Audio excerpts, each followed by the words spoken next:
Ito ay isang mundo na puno ng mahiwagang kulay. Ang napakalaking sukat ng mga baboy ramo na ito, ay biglang tumubo ng malalaking pakpak na parang paniki. Ang bayani na nagpoprotekta sa mga pananim ay naghahanda upang labanan ng higanteng baboy ramo na ito sa isang nakakakabang labanan hanggang kamatayan, ngunit ang resulta ay natuklasan na ang kanyang atake ay parang kinakamot lang ang Katie. Mahirap gisingin ito mula sa pagtulog, at sa susunod na segundo, ang bayani ay itinulak na lumipad sa langit, sa pamamagitan ng kakilakilabot nitong lakas. Ang baboy ramo ay agad na nagtaas. Ang malalaking pakpak ay lumipad sa kalangitan na may malaki at magaspang na katawan na sinamahan ng mga pakpak na mukhang kakaiba at nakakatawa. Ngunit ang bayani na nakakapit sa likod nito ay walang nakitang nakakatawa. Dahil ang bilis nito ay napakabilis, buti na lang at may karanasan ang bayani. Mabilis niyang kinuha ang lubid na inihanda niya, at mahigpit na itinali ang isang bahagi ng pakpak ng baboy ramo. Mahusay niya itong ipinulupot sa malaki at malakas nitong leeg. Sa ganitong paraan, isang pakpak na lang ang natitira, para tuluyang makontrol ang baboy ramo. Nang ibuhos ng bayani ang kanyang lakas sa kanyang mga kamay, agad na umungol ang baboy ramo. Bigla nitong binawi ang mga pakpak nito at sumugod pababa na parang bala ng kanyan. Sa kabutihang palad, walang panganib sa huli. Ang magiting na pagtatanghal ng bayani ay agad na nagdulot ng hiyawan at palakpakan mula sa lahat ng tao. Dati siyang tinatawag na Eagle Hero, ngayon ay mayroon na siyang bagong titulo. Ang bayani ay minamahal ng maraming bata at hinahangaan din ng maraming dalaga. Ngunit sa gitna ng karamihan, may ibang boses na umalingaw-ngaw. Iyon ay ang mangkukulam na si Babayagan ng bayan. Lihim na pinapuna ng babae ang bayani na puro porma lang, na ang isang tulad niya ay hindi matatawag na tunay na bayani. Ang balitang ito ay nakarating sa bayani, na ikinahiya niya ng kaunti. Naalala niya na ang kanyang nakaraang trabaho, bagamat mapanganib din, ay pakikipaglaban lamang sa mga mababangis na hayop. Naramdaman ng bayani na kailangan niya ng isang malaking tagumpay, upang patunayan na karapat-dapat siyang igalang ng mga tao, bilang isang bayani. Sa sandaling ito, nagdala ng balita ang kanyang tagasunod, na mayroong isang misteryoso at matayog na kastilyo sa kailaliman ng kagubatan. May balita na may nakakatakot na halimaw sa loob, na nagkulong ng isang napakagandang babae. Madalas marinig ang kanyang pagtangis, kaya maraming adventurer ang sumuong sa panganib, upang iligtas ang babae, ngunit walang sino man ang nakabalik, lahat sila ay nanatili sa kastilyo. Ang bayani ay nag-iisa na pumunta sa kastilyo, ngunit ang mga sumunod na pangyayari ay medyo lumampas sa kanyang inaasahan. Una, ang kastilyo ay hindi nakasara, bukod pa rito, pagkapasok pa lang niya ay nakita na niya ang babaeng nakakulong. Napakadali ng lahat kaya nagulat ang bayani. Agad siyang nagkaroon ng kayabangan at tinanong ang dalaga kung nasaan ang halimaw. Sinabi niyang narito siya upang patayin ang halimaw, at ang pagliligtas sa dalaga ay aksidente lamang.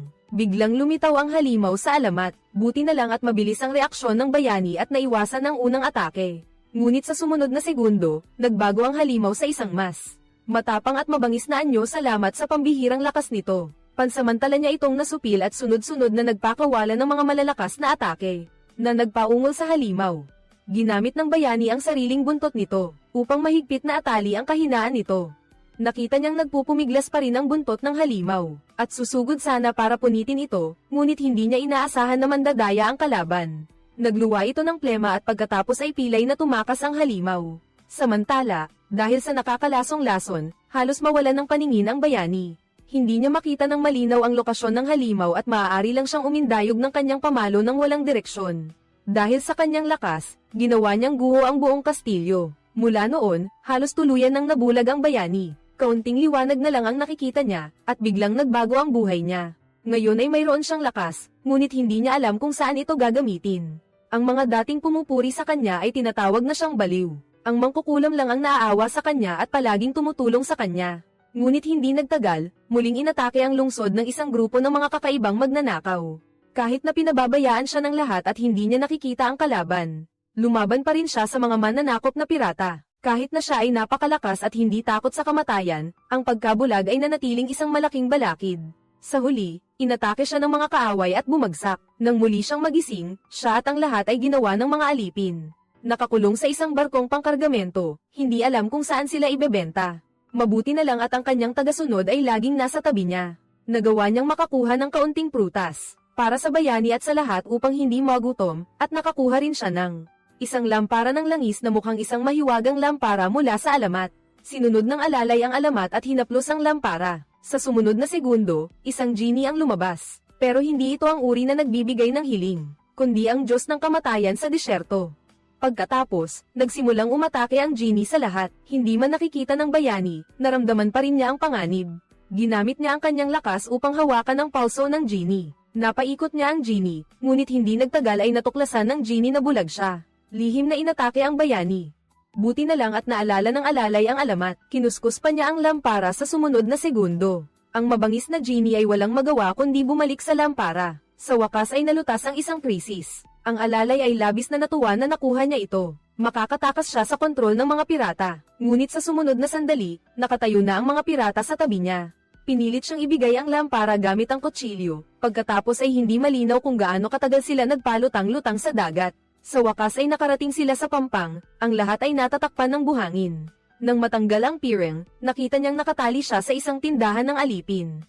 Kabaligtaran ng kanilang katahimikan, ang pamilihang ito ay napakasigla. Puro tindahan at mga nagde-deliver sa lahat ng dako. Nagtitipon dito ang mga tao mula sa iba't ibang bansa. Sa sandaling ito, isang mayamang mangangalakal ang nagkagusto sa mangkukulam. Bagamat 500 taong gulang na siya, dahil sa proteksyon ng mahika, hindi siya mukhang matanda. Ngunit patuloy na ginagamit ng masamang mangangalakal ang mga salitang tulad ng matanda, at hina upang makipagtawaran sa mga mangangalakal ng alipin. Sinipa ng mangkukulam ang negosyante at agad na tinapos ang transaksyon. Nagalit ang negosyante at sinubukan niyang patayin ang mangkukulam. Ngunit sa sandaling iyon, may isang estranghero na dumaan, at pinigilan ang negosyante. Hindi lang agad, binili ng estranghero ang 3 bayani, kundi binayaran pa niya ang negosyante. Kaya, sumunod ang 3 sa estranghero patungo sa isang gusali sa tabing dagat, na may istilong Arabe. Ngunit sa loob, ito ay ganap na kakaiba, sa simpleng panlabas nito. Lahat ay nagpapakita ng kakaibang aura. Sa gusaling ito, hindi lang mga kamelyo ang nakakapagsalita, kundi mayroon ding kawan ng mga robot na pagong na nagsisilbing katulong. Maya-maya, sa wakas ay nagpakita na rin ang tunay na mukha ng estranghero. Agad na nagulat ang 3 dahil ang taong ito ay si Anna Rip, ang pinakasikat na mekaniko sa mundo noong panahong iyon. Sinasabing ginugol niya ang 15 taon upang gawing isang modernong lipunan ng isang primitibong tribo, ngunit ang pinakakakaiba ay ang kanyang pinagmulan. Dati, si Anna Rip ay isa lamang alipin ng mga maharlika. Matapos siyang lumaya, ginamit niya ang teknolohiya para ibagsak ang pang-aalipin. May bulong-bulungan na ipinaglaban niya ang ideyang ito sa loob ng 10 siglo. Hindi naman itinanggi ni Anna Rip ang mga bulong-bulungan. Sinabi lang niya na siya ay 938 taong gulang na ngayon. Ang dahilan kung bakit siya nabuhay hanggang ngayon ay dahil sa elixir ng immortalidad, na siya mismo ang nag-imbento. Sabi ni Anna Rip, isang lagok lang ay mananatili kang bata, hindi tatanda. Nagulat din ang mangkukulam dito, kahit na kaya rin niyang panatilihin ang mahabang buhay. Ngunit may malaking kapalit. Pagkatapos, ipinakita ni Anna Rip sa lahat, ang mekanikal na teknolohiya sa bahay na ito. Bawat bagay ay lubos na ikinagulat ng 3. Ang 3 ay hindi pa nakakita ng ganitong tanawin at humanga sa teknolohiya ng lalaki. Ngunit hindi pa doon natatapos ang pagtatanghal ni Anna Rip. Pagkatapos, inilagay niya sa ulo ng bulag na mandirigma ang isang headband, na patuloy na nagpapalit ng iba't ibang uri ng lente, upang ayusin para sa mata ng mandirigma. Sa loob lamang ng ilang segundo, ang bulag na bayani sa loob ng maraming taon ay biglang nakakita muli. Labis siyang natuwa, ngunit iyon ay simula pa lamang. Ang susunod na ipapakita ni Anna Rip ay ang tunay na revolusyonaryong pananaliksik. Nakita lang namin siyang binuksan ang switch at lumitaw ang isang control room. Inilagay ni Anna Rip ang magic lamp na kayang ipatawag ang genie sa gitna ng control table. Pagkatapos, kusa niyang ipinatawag ang mabangis na genie. Nang makita muli ang higanteng buhangin, agad na nag-ingat ang bayani, ngunit kailangan lang ni Anna Rip na itulak ang lever. Agad na nakulong ang genie sa mga nakapalibot na kagamitan. Sa control panel, ang baliw na genie ay halos agad na naging abo. Kasabay nito, ang lampara ng genie ay tuluyan ng nawalan ng mahika. Nang makita ito, agad na naunawaan ng mangkukulam ang kakilakilabot na kapangyarihan ng Anna Rip device. Kaya't hindi niya kailanman ipinahayag ang kanyang pagiging mangkukulam. Sa mga sumunod na pakikipag-ugnayan, lagi niyang sinasabi na siya ay isang herbalist lamang. Gayunpaman, si Anna Rip ay napakabait sa kanya. Pinatawad pa sila mula sa pagkaalipin. Pinayagan ng grupo na umalis o manatili ayon sa gusto nila. Labis silang natuwa at nagplano na bumalik sa kanilang bayan kinabukasan. Ngunit pagdating ng hapunan, isang ibon ang biglang lumipad papasok, at bumangga sa poste ng ilaw. Agad na naging seryoso ang mukha ni Anna Rip, dahil iyon ang kanyang kalapati na tagahatid ng mensahe. Sa pamamagitan ng dalang balita, nalaman nilang may halimaw na lumitaw malapit sa lungsod. Agad na humingi ng tulong kay Anna Rip ang mga mamamayan batay sa paglalarawan sa liham. Natuklasan ng mandirigma na iyon ang halimaw na may buntot ahas. Ang siyang nagpabulag sa kanya noon, bilang pasasalamat sa pagpapagaling ni Anarip at upang makapaghiganti. Kusang loob niyang tinanggap ang misyong ito at sumampang papatayin niya ang halimaw. Ngunit sinabi lang ni Anarip na hulihin niya ito ng buhay. Sinabi niyang gusto niya itong pag-aralan, ngunit bago pa man sila umalis, hindi napigilan ng mangkukulam ang tukso ng walang hanggang buhay. Kaya nagpasya siyang samantalahin ang dilim at lihim na pumasok sa laboratorio ni Anarip, upang nakawin ang elixir ng buhay, ngunit nahuli siya ni Anarip. Sa kabila ng ginawa ng mangkukulam, si Anarip ay nagpakita ng hindi inaasahang pagpapaubaya. Hindi lang niya hindi pinansin ang pagkakamali nito, kundi nangako pa na kung mahuhuli nila ng buhay ang halimaw, bibigyan niya sila ng libreng gamot. Kinabukasan, habang naghahanda ang lahat para umalis, dinala sila ni Anarip sa harap ng isang malaking makina. Pinangalanan niya ang aparatong ito na Vortex, isang napakalaking lumilipad na sasakyan. Sinabi ni Anarip na ginamit na niya ang sasakyang ito. Ang sasakyang ito ay para sa paglalakbay sa buong mundo, ngayon ay ipapahiram nila ito para mabilis na makarating sa kanilang destinasyon. Bukod pa rito, nagbigay din si Anarip ng isa pang kagamitan. Tinawag niya itong transforming octagonal cage na ginagamit para hulihin ang mga buhay na nilalang. Sa panahong iyon, makakatulong ito sa lahat na makahuli ng mga halimaw. Habang iniisip ng lahat na iyon lang, muling iwinagayway ni Anarip ang kanyang kamay. Naglabas siya ng isang tumpok ng bagong kagamitan, bagaman sa panlabas ay kamukha ito ng lumang baluti ng bayani. Ngunit sa katunayan, malaki ang pagkakaiba nito. Matapos isuot ang lahat ng kagamitan, sa wakas ay pumasok na ang tatlo sa buhawi. Agad niyang pinutol ang tali, at ang eroplano ay agad na lumipad pataas na parang pana. Nang maabot ang pinakamataas na punto, mabilis na bumukas ang mga propeller, na nagdala sa kanila ng diretso sa kanilang target. Dahil sa eroplano, madali nilang nalampasan ang bawat hanay ng bundok. Sa loob ng wala pang kalahating araw, nakarating sila sa lugar na daan-daang kilometro ang layo. Ngunit ang paglapag ay tila hindi madali. Nang makabawi sila ng kaunti, inakay nila ang nagsasalitang kamelyo, patungo sa lugar na binanggit sa liham. Hindi nagtagal, natuklasan nila ang unang kampo na inatake ng halimaw. Sa pagmamasid sa malalaking bakas ng paa sa paligid nito, nahulaan ng bayani ang direksyon ng halimaw. Sinundan nila ang mga bakas at nakarating sa harap ng isang kuweba. Kinuha nila ang octagonal na hawla na ibinigay ni Anarip. Ibinigay ng bayani ang kontrol ng hawla sa mangkukulam, habang ang bayani mismo ay pumasok sa kuweba upang ilabas ang halimaw. Nakita lamang ang bayani na maingat na pumasok sa kuweba, tinitingnan ng mga nakakalat na armas. Malinaw na nagkaroon ng matinding labanan dito, ngunit sa kabila ng matagal na paghahanap, walang bakas ng halimaw. Sa katunayan, tahimik na itong lumapit sa likod ng bayani. Handa nang magbigay ng nakamamatay na atake, buti na lang at mabilis ang reaksyon ng bayani. Nang makita ito, lumabas ang halimaw sa yungib. Agad na pinaganya ng salamangkero ang mekanismo ngunit aksidenteng nasira ang octagon cage. Buti na lang at mabilis ang reaksyon ng kasama at mano-manong inaktibo ang hawla. Sa pagkakataong ito, nakontrol ang halimaw. Inayos ng grupo ang hawla at formal na bumalik, ngunit nang bumaba ang gabi sa hawla, biglang umalingaw-ngaw ang mahinang awit ng isang babae. Agad na nakilala ng bayani na iyon ang boses ng magandang dalaga sa kastilyo. Nang taong iyon, upang malaman ang katotohanan, binuksan niya ang hawla upang tingnan. Ang resulta, natuklasan niyang matagal nang nawala ang halimaw. Ang tanging natira ay ang dilag, at agad na lamambat ang puso ng bayani.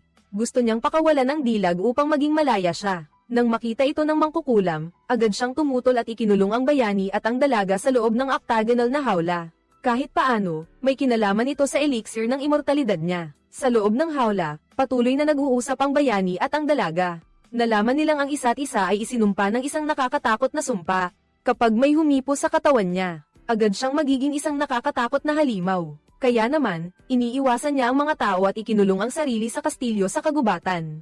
Ngunit, hindi niya alam kung bakit kumalat ang tsismis na may halimaw na nagkulong ng isang dilag, na nagdulot ng pagdagsa ng mga tao upang maging bayani at iligtas ang dilag.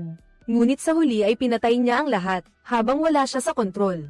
Nang marinig ito, ipinangako ng bayani na tutulungan siyang sirain ang sumpa, ngunit kailangan muna niyang iulat ang sitwasyon kay Anarip. Gayunpaman, si Anarip ay isang impostor lamang. Sa sandaling ito, nakahuli siya ng isang mahiwagang pusa, at ginamit ang makinang iyon upang sipsipin ang lahat ng mahika nito, na naging mga bote ng asul na likido. Ang kanyang basement ay puno na ng ganoong mga potion. Malinaw na pinatay ni Anarip ang hindi mabilang na mahiwagang nilalang. Samantala, wala pa ring kamalay-malay ang bayani at ang kanyang mga kasama. Sa panahong kasama niya ang dalaga, unti-unting nahulog ang loob ng bayani sa kanya, kaya nang bumalik siya. Ang una niyang ginawa ay hanapin si Anarip at pakiusapan siyang tulungan ng dalaga. Ngunit sa harap niya, nakita niya si Anarip na kinukuha ang lahat ng kapangyarihan mula sa mga mahiwagang kagamitan ng mangkukulam. At ginagawa itong mga bote ng mahiwagang elixir. Pagkatapos nito, ibinuhos niya ang asul na gamot sa mekanikal na pagong. At ang metal na matagal nang hindi gumagana ay biglang nabuhay. Gumagalaw muli. Sa puntong ito, nagulat ang lahat. Ang tinatawag na agham ay isa lamang palabas upang linlangin ang mundo. Sa katunayan ay nakasalalay pa rin sa mahika.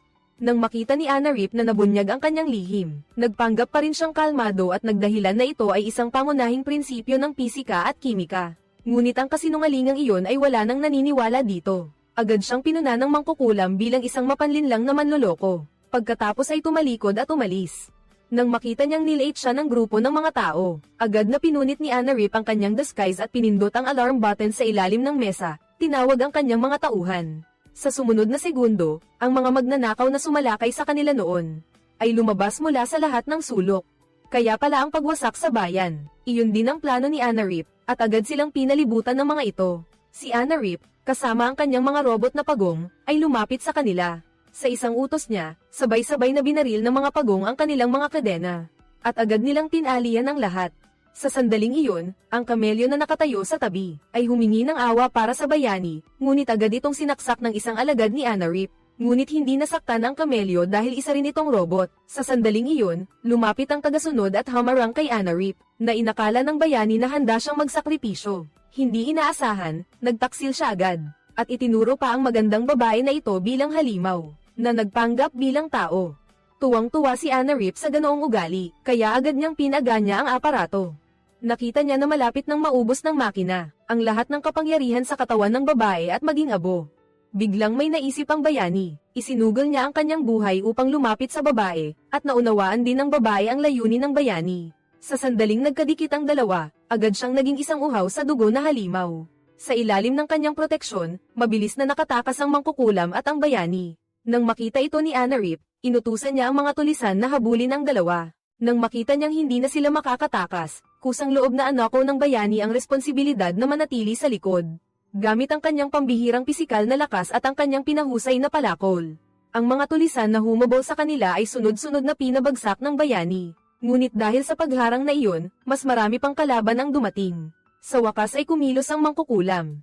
Nakita lang na kumuha siya ng isang dakot ng buto, bumulong ng ilang simpleng orasayon, at inihagis ang mga ito sa mga tulisan. Sa sumunod na segundo, ang mga buto ay naging napakaraming pakwan. Isang serye ng mga pakwan ang bumuhos at lumamon sa kanila. Sa kanilang nakakapanindig balahibong sigaw, matagumpay na nakatakas ang mangkukulam at ang lahat. Ngunit hindi sila madaling bibitawan ni Anarip. Nang itulak ni Anarip ang pingga, agad na umangat ang buong lupa at naging mga durog na piraso. Isang ulo ng pagong ang dahan-daang umangat mula sa lupa. Pagkatapos nito, isang malaking katawan ng pagong na gawa sa metal ay dahan-daang lumitaw mula sa ilalim ng lupa. Lumalabas. Ang buong palasyo ay itinayo sa likod ng pagong na bakal na ito. Ito ang armored fortress na ginawa ni Anarip. Kung sapat ang enerhiya, magagamit niya ito para dominahin ang mundo. Ngunit dahil sa biglaang pag-activate, maraming bahagi ng Steel Turtle ang hindi gumana ng maayos. Ngunit sa puntong ito, wala nang pakialam si Anarip. Hinailan niya ang control lever para buksan ang mga hatch sa likod ng pagong, at ang mga maliliit na pagong ay naging mga bala ng kanyan. Sumabog ang mga ito sa paligid ng bayani, na nagdulot ng matinding pagyanig. Mabuti na lang at hindi pa sapat ang magic potion, kaya ang ilan sa mga ito ay mga misfire lang. Para mabawasan ang pasanin sa depensa ng bayani. Ngunit ang mangkukulam, dahil sa kanyang mahinang katawan, ay nawalan ng malay ng tamaan ng shockwave.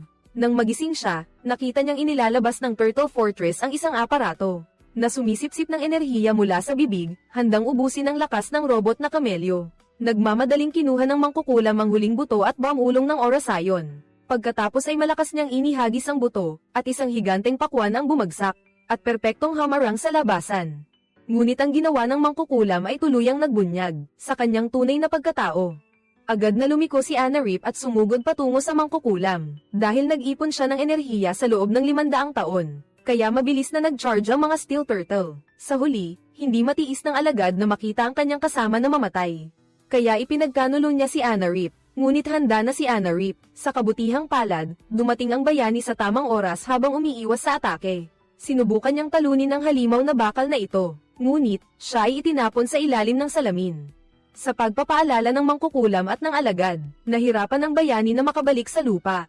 Sa wakas, naisip niya ang isang paraan, balak gamitin ang lakas para baligtarin ang kuta ng pagong. Tunay na napakalaki ng lakas ng bayani, ngunit kulang pa rin ng kaunti. Sa sandaling iyon, ang halimaw na may katawan ng leon at buntot ng ahas, ay biglang tumalon sa ulo ng bakal na pagong. Si Anna Rip sa control room ay nataranta. Sa isang iglap, nakalimutan niya ang pagpapatakbo ng kuta. Sinamantala ng bayani ang pagkakataon at binaligtad ang pagong. Ang asul na likido ay bumuhos palabas, nawalan ng pinagmulan ng enerhiya. Ang bakal na pagong ay agad na naging tumpok ng scrap metal. Nakita ni Anna Rip ang hindi magandang sitwasyon, kaya dali-dali niyang hinayla ang mekanismo sa tagiliran, balak gamitin ang pakpak ng makina. Sinubukan niyang tumakas, ngunit sa sandaling iyon, isang hindi inaasahang insidente ang nangyari. Diretso siyang nahulog sa isang asul na tangke ng gamot at agad na naging isang itim na likido. Ang huling labanan ay natapos na, at ang bayani ay naghihingalo dahil sa labis na pagod. Sa sandaling iyon, biglang bumalik sa dati ang halimaw. Ang magandang babae ay dahan-daang lumapit sa kanya. Umiyak siya ng malungkot na asul na luha. Ang luha ay tumulo sa mata ng bayani, at isang himala ang nangyari. Agad na gumaling ang bayani. Ang kanyang mga mata ay lumiwanag muli tulad ng dati. Naintindihan niya na ang lahat ay dahil sa kapangyarihan ng babae. Bilang pasasalamat, sumumpa ang bayani na hahanapin niya ang salamangkero sa buong mundo upang tulungan siyang alisin ang sumpa at makalaya sa anyo ng halimaw. Ngunit sa pagkakataong ito, sinabi ng dalaga sa bayani na ang anyo ng halimaw ang tunay niyang pagkatao. Ang isang dilag at isang bayani ay hindi maaaring magmahalan. Sa huli, nanood na lang ang bayani habang nawawala ang halimaw sa paningin. Ang tanging magandang balita ay nakuha ng mangkukulam ang elixir ng buhay ni Anna Rip. Ngunit sa kasamaang palad, isa lang itong kasinungalingan. Ang inimbento niyang tsaa ay isa lamang ordinaryong orange juice.